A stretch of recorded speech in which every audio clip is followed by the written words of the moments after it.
Atiku, El-Rufai orders approach INEC to register new political party. 19 dead in fresh Plateau bloodbath. Stakeholders advocate for friendly child rights policy for children. And on the international scene, Israel hits Iranian armed facility in Tehran. A very good evening to you and welcome to News Hour on Trust TV. I am Fatima Ahmed Musa. Now we'll begin with political matters. Opposition leaders under the banner of the Nigerian National Coalition Group, NNCG, have adopted the All Democratic Alliance, ADA, as the platform to use in tackling the ruling All Progressive Congress, APC, in 2027. NNCG has also formally applied to the Independent National Electoral Commission, INEC, to register as a party ahead of the next general elections. The coalition's application letter addressed to INEC Chairman Professor Mahmoud Yakubu and dated June 19th was co-signed by the National Chairman of ADA, Chief Akin Ricketts, and a pro-tem National Secretary, Abdullahi Musa Elayo. The letter, which was stamped, received by the office of the INEC Chairman on June 20. Members of the coalition include former Vice President Atiku Abubakar, ex-Rivers State Governor Rotimi Amechi, his Kaduna State counterpart Nasir El-Rufai, the convener of the League of Northern Democrats, Umar Ardo, and former Senate President David Mark, among others. The group has considered joining an existing political party which saw the African Democratic Congress, ADC, and the Social Democratic Party, SDP, being earlier considered.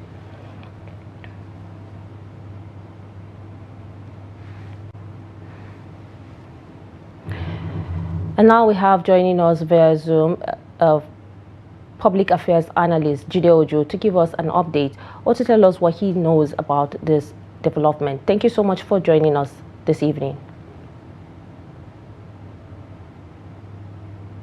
Baka Juma. Mr. Jide, can you I hope you can hear me. Thank you so much for joining. It's my pleasure. So it appears the coalition is moving fast with its plans for the 2027. What is your take on this dimension? Of course, it's within their political rights and civic rights, Fatima. You can't shut the door on democratic space. Mr. President, President Bola Ahmed Tinubu said this much in his June 12, 2025 address at the National Assembly. Even when he was in Benue State a couple of days back, he reiterated the right of citizens to dissent, and that's inclusive of political dissent. We have existing 19 political parties, and these people felt they don't want to collapse into any of the existing political parties. They want to have a different one. And it's within their rights. INEC is obliged to receive the application, which it has done. And the time for registration of party is not yet over. That will only be over if the application is coming less than 1 year to the next election. But in as long as it's happening within the almost 2 years to the next election, I think they are good to go. So it's just for INEC to evaluate the application, and if they met the condition precedent as stipulated in section 221, 222, 223, 224, 225 of the Constitution, and Section 75 of the Electoral Act, they will be registered. Okay, so we have seen INEC receiving backlash for its perceived lack of neutrality recently. Do you think there is some truth to this or something more? I don't understand why people are insinuating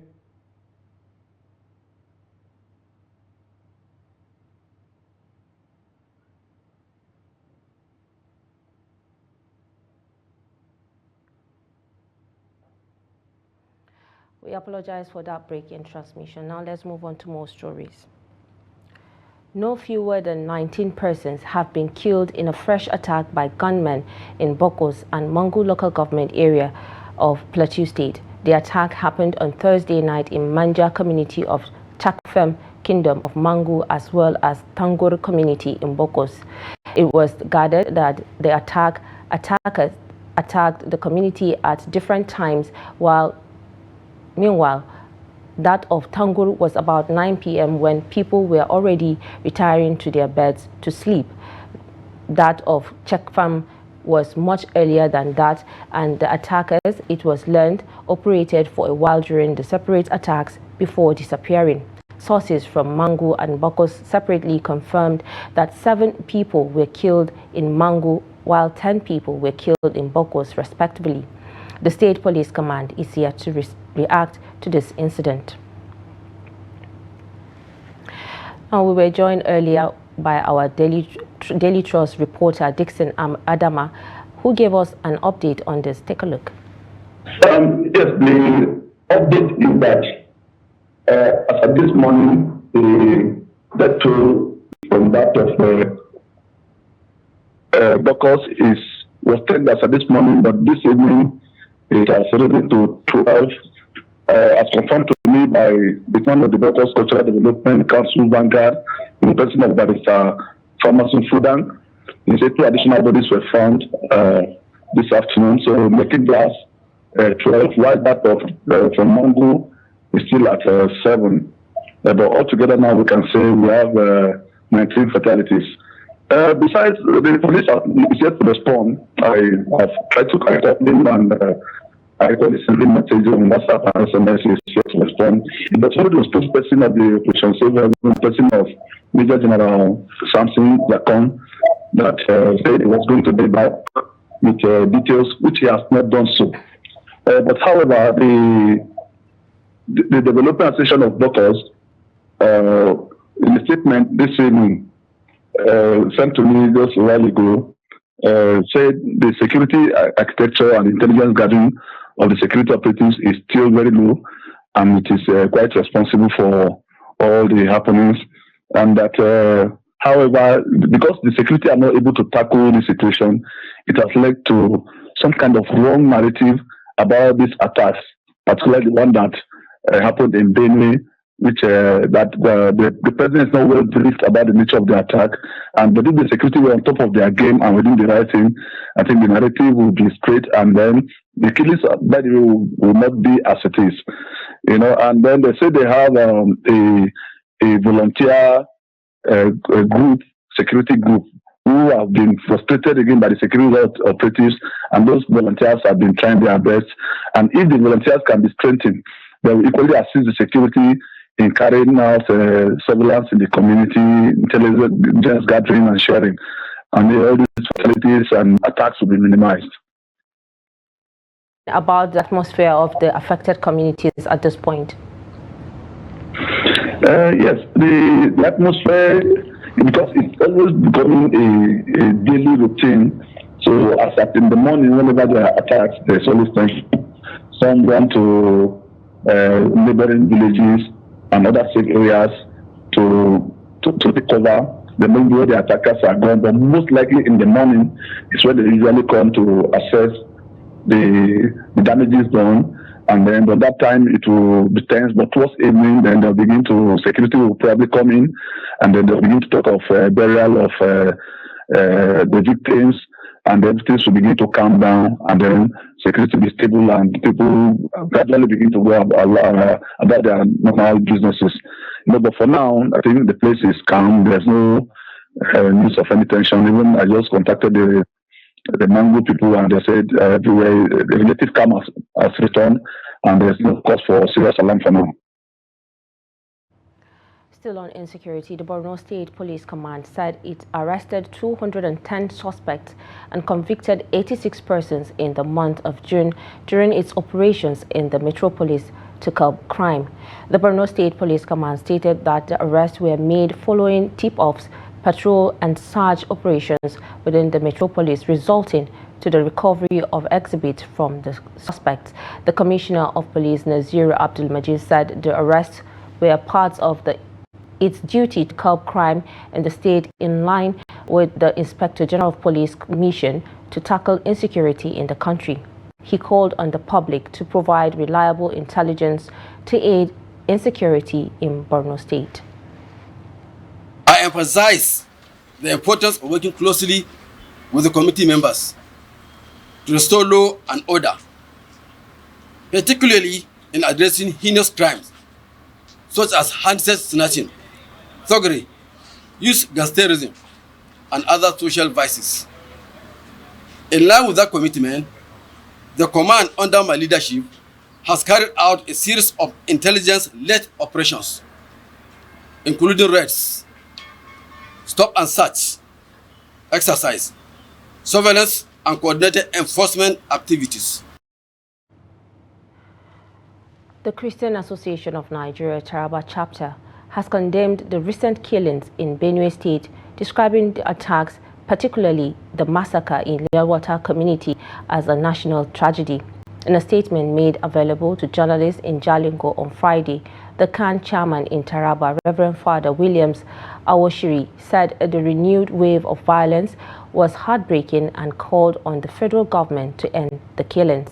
While acknowledging the president's recent visit to Benue, the Christian body said such gestures must go beyond symbolic appearances. CAN urged the president, security chiefs and other relevant authorities to live up to the constitutional responsibilities and tackle the killings head-on. The Pharmacy Council of Nigeria, PCN, has sealed 443 pharmacies and patent medicine shops for various offences across in Taraba State. The head of enforcement of the council, Suleiman Chiroma, revealed this while briefing journalists in Jalingo on the activities of the council. He stated that the pharmacies and shops sealed following an inspection tour conducted by the enforcement team during a 4-day tour in 9 local government areas of the state. Chiroma explained that out of the 443 premises, 48 pharmacies and 395 patent medicine shops were sealed for various offences, while 10 premises were issued with compliance directives. He further stated that some of the pharmacies and patent shops were found guilty of operating illegally, non-renewal of premises registration, clinical practices, access to control medicine by unauthorized persons, overstocking beyond the approved patent medicine list, among other offences. And now we'll move on to more stories. The Kaduna State government has debunked claims that President Bola Ahmed Tinubu was nearly attacked during his recent visit to the state, clarifying a viral video that circulated on social media. Chief Press Secretary to Governor Obasani, Ibrahim Musa, clarified during a Trust Radio interview on Friday that there was no such attack or stone throwing. He described the individual in question as a supporter who was eager to greet the president and express his admiration. On Thursday, while President Tinubu was addressing a crowd at Murtala Square during the commissioning of several projects, a short clip surfaced showing security agents intercepting a yet-to-be-identified man who approached the stage. In the video, Tinubu momentarily paused and calmly said, "Leave him alone," before continuing his speech. The video stirred intense online debate, with some social media users suggesting an attempt to stone the president or an attack.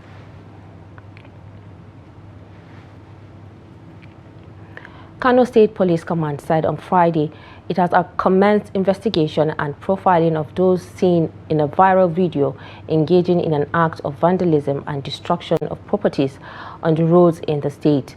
The incident reportedly occurred after a welcome ceremony for Governor Abba Yusuf, who had returned to the state from the 2025 Hajj pilgrimage in Saudi Arabia. Irate youths were seen tearing down 2027 re-election bid campaign posters of President Bola Ahmed Tinubu on Wednesday in a viral video.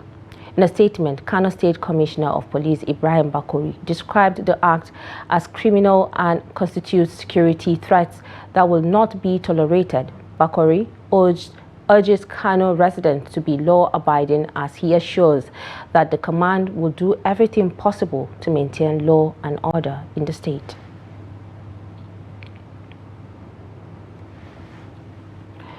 Prominent Nigerian leaders have been urged to revitalize Nigeria's education system to drive meaningful changes in the system.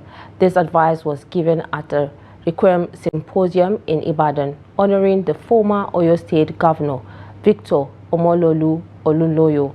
Participants also encouraged political office holders to emulate the late scholar's exemplary standards.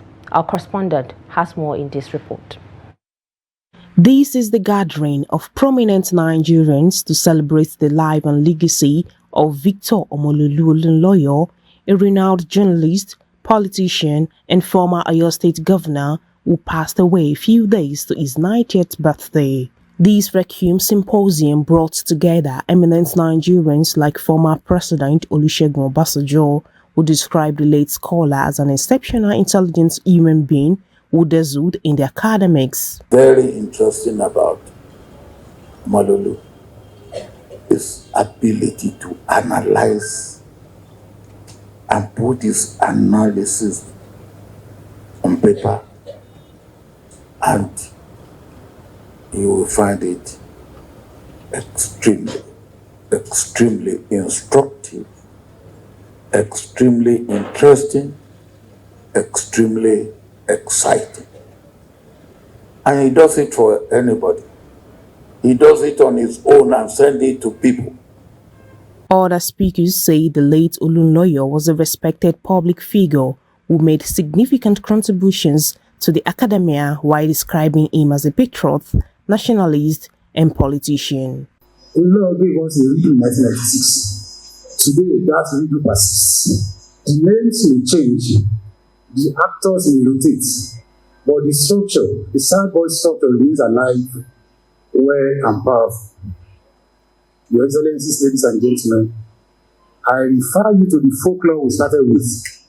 It is a timeless allegory, critiquing Nigeria's perennial political instability and the fragile alliances among the ruling elite. We heard of his deep, long friendships, and not without ending with his ear for music of all kinds. In the final analysis, he stood and fought for what is right. And those wise words were heard from Professor Shoyinka that implied that he was ahead of his time. This symposium also afforded members of his alma to speak on his life and times of the late politician. If he had stayed longer than I wish he had as governor, who knows if he would have been in a position to exhibit his government college excellence in how to govern. I wish he had stayed longer. Was a product of system that respected intellectual capacity and promoted brilliance. He was a star in Benue College, Ibadan. Born on April 14, 1935 in Ibadan, the late Victor Omololu Olunloyo was a renowned journalist and editor known for his incisive writing and commentary on Nigerian politics and society. The protection of children depends not just on homes and schools, but on how well laws defend them across the nation. However, many children in Nigeria face abuse, early child marriage, and life without education. It is obvious that laws alone are not enough. They must be enforced, championed in every community. Chiamaka Nweke reports. Strong future. It is vital that every child in Nigeria can grow up safe, healthy, and free to learn and play. In 2003, Nigeria passed the Child Rights Act to align with global standards and extend rights to every person under 18.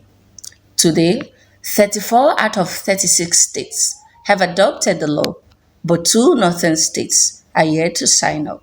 Experts warn that without proper enforcement, gaps will continue to exist. This means that many children will continue to be exposed to violence, forced labor, trafficking, and early marriage. I don't know. I think Bauchi State just came out of the 11 that did not initially domesticate the Child Rights Act, because some states in Nigeria have not domesticated the Child Rights Act. States like Nasarawa did their domestication in a rush without giving it publicity. So many states that have the Child Rights Act domesticated there is not enough publicity to let people know that there is this law that is in place. With over 15 million children aged 5 to 14 working in farms, mines, and street vending, Nigeria has one of the highest numbers of child laborers. Violence is widespread. 6 out of every 10 children suffer physical, emotional, or sexual abuse before adulthood, yet fewer than 5% receive any support. At least 60% of children rights are not protected, because if you realize when you go to sub areas, you realize that most children first of all are vulnerable. They don't have access for many basic education, social amenities and the right, and their parents are not even affordable to put them to school. So naturally the rights are abused. So if you look well, child abuse is all over the territory. About 44% of girls in Nigeria are married before the age of 18. In the northern part of the country, this number is even higher. We have had situations or instances where, for cultural reasons, children 13, 14 can be given out to marriage, and people will say it is correct. And then from the child rights law, strictly speaking, the Child Rights Act considers such a person to be a child. Another major concern is the number of children who are not in school. As of 2024, Nigeria has the highest number of out-of-school children in the world, an estimated 18.3 million. Most of them are girls, children in conflict zones, or children living with disabilities. That's education. There's so many children that do not have access to education. They're not in school. Raising more awareness about children's rights. I think when there is sensitization and people know what children's rights are, they know that every child has a right to basic social amenities, rights to education, right to life. I think that is the first step to be taken. We've already done taking the problem of ignorance out of it. As Nigeria continues to grow, so must its commitment to the next generation.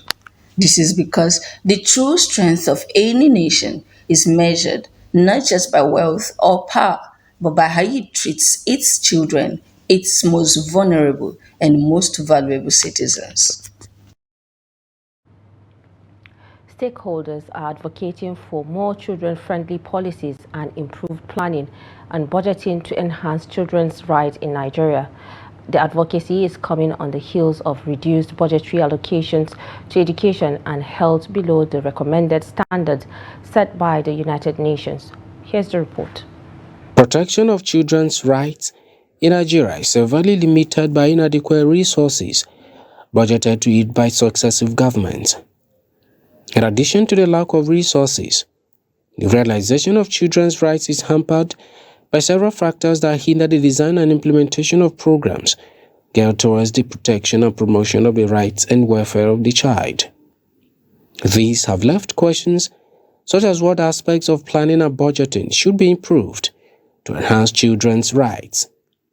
According to experts, failure to take proper account of certain aspects of child protection in national programs, inefficient of use of resources by government at all levels, non-participation of children in planning and budgeting for programs, to non-adequate strategic information and statistical data on children welfare, and setting of unrealistic targets towards improving the situation of children in some areas, as well as poor coordination of programs due to unreliable financial records, are some of the factors that affect children. If you don't know the real figures of the newborns in the country, you cannot project the number of children you are going to have. And in most cases, you discover that the budget will be very, very inadequate.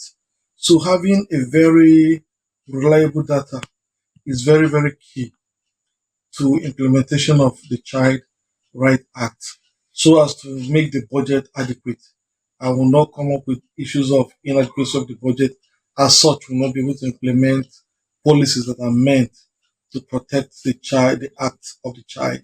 The National Bureau of Statistics and the various Bureau of Statistics for various states have a very important role to play. The non-inclusiveness of children in our budgeting and planning is something that we need to also look at. Despite that, these children, I think about 42% of our Nigerian population are children. That is children below 15 years. But how many of them are brought to the decision table?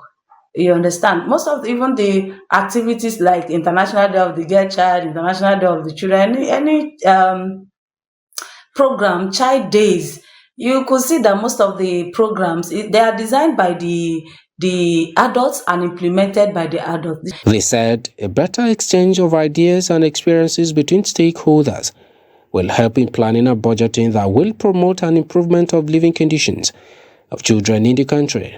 Enforcement and right punitive measures. I think we'll be able to implement and domesticate the right act. And also the government should look at it as a thing of priority. So when it comes to budgeting, there's always not enough funds. But once you prioritize an issue, you must always make provision for that. I've mentioned child participation is being ignored and is key.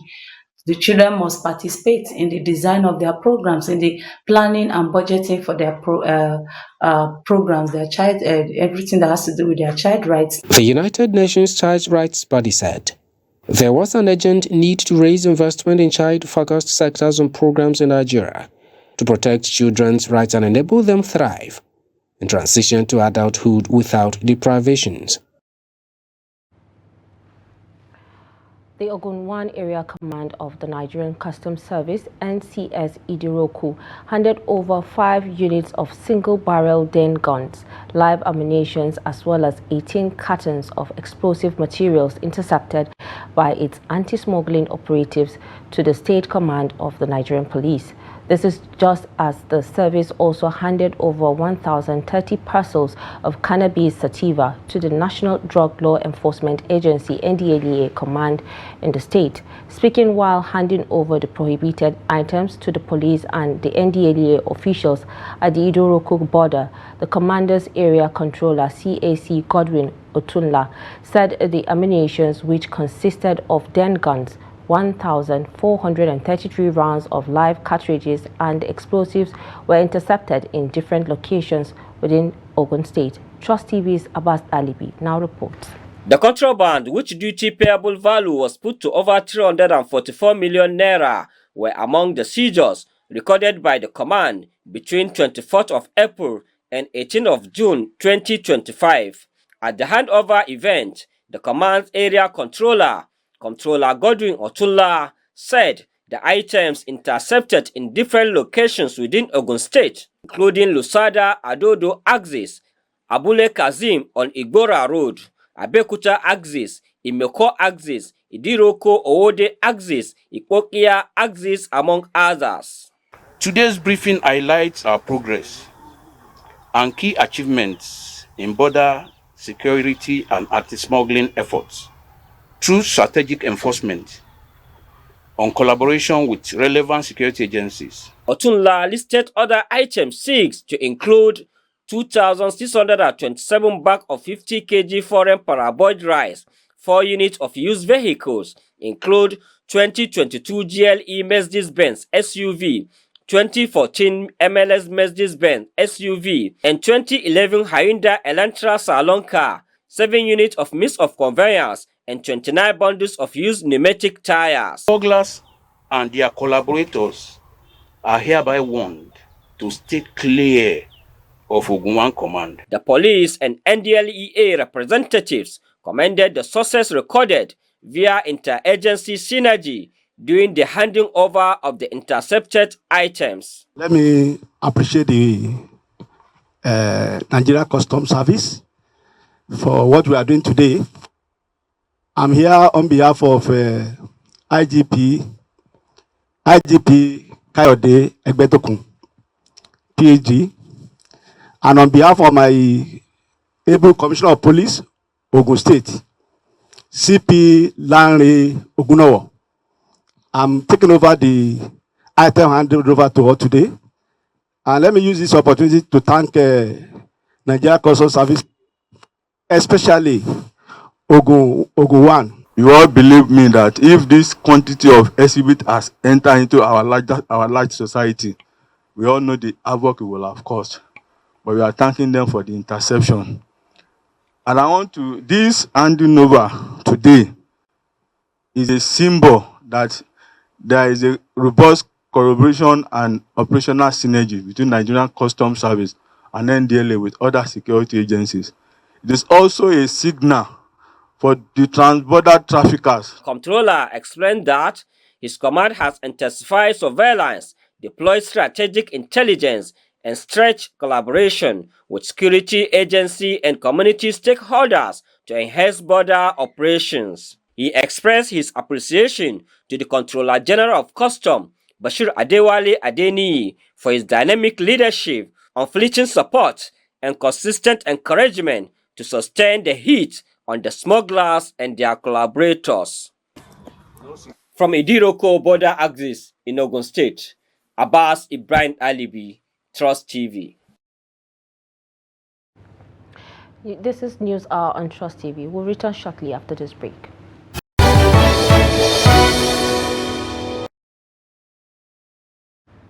Thank you so much for joining us again. Now we'll move on to more stories. 197 Nigerian troops have been deployed to the Community of West African States ECOWAS mission in the Gambia, ECOMIG.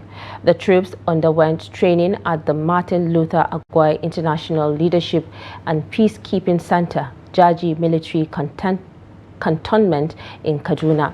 Speaking at the graduation ceremony on Friday, the Chief of Operations Army, Major General Owen Bassi, said the troops are expected to maintain discipline, impartiality, and respect for human dignity while carrying out their mandate in the Gambia. Bassi said the troops underwent rigorous training to prepare them for their mission, adding that Nigeria has a long history of contributing to international peacekeeping efforts, with Nigerian peacekeepers earning global recognition for their leadership, bravery, and professional competence. Bassi emphasized the importance of preventing sexual exploitation and abuse while stressing that any violation will be met with severe disciplinary action.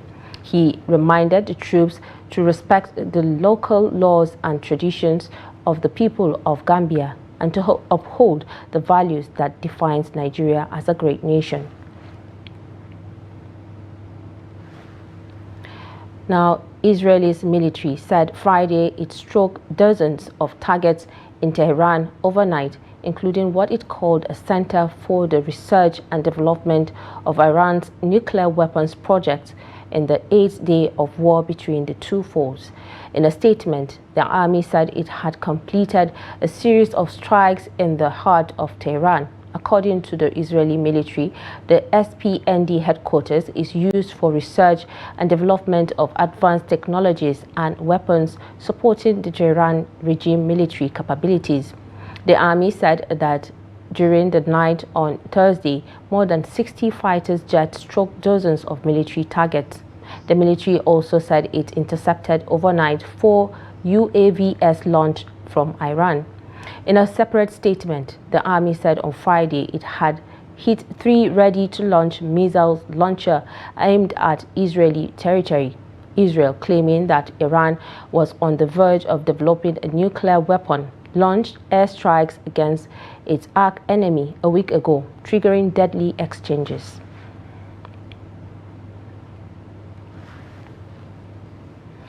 Now, on a sad note, a pit collapse has killed at least 16 people at the Democratic Republic of Congo's large coltan mine controlled by the Rwanda-backed M23 militia. Since its resurgence in 2021, the M23 has taken vast tracts of the DR Congo's resource-rich east, capturing the Rubaya mine in North Kivu province in April 2024 with Rwanda's help. Its advance has intensified the more than 3 decades-long conflict that has ravaged the eastern DR Congo, where dozens of rival armed groups and foreign powers have long vied for control of the region's rich veins of valuable minerals. The Rubaya mine produces 15 to 30% of the world's supply of coltan, which is key to the making of electronics, including laptops and mobile phones. An attack by herdsmen armed with machetes has left at least 17 people, all women and children, dead in a village in southwestern Chad. An official for the regional governor said on Friday that Fulani, in coalition with others, attacked the small village. The attack in Origomel on Thursday took place 5 kilometers from Mandakau, where 42 people were killed in an attack in the month earlier. Prosecutors Muhammad Abdu Isa said that 20 assailants have been arrested. A dispute between nomadic Fulani herders and indigenous Gambaye farmers over the delimitation of grazing and agricultural areas is believed to have sparked the violence.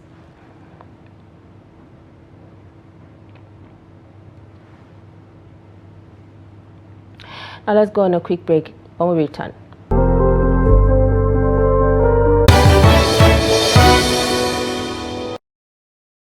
Welcome back and thank you for staying with us. The Confederation of African Football, CAF, has announced the dates for the 2025-2026 interclub competitions, including CAF Champions League and Confederation Cup.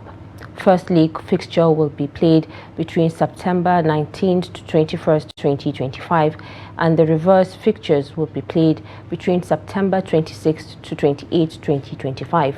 Remo Stars and Rivers United, the current Nigerian Premier Football League (NPFL) champions, will represent Nigeria in the competition. Abia Warriors and the winners of the President Federation Cup would represent Nigeria in the competition. The schedule was adjusted due to the 2024 African Nations Championship (CHAN), which took place in August.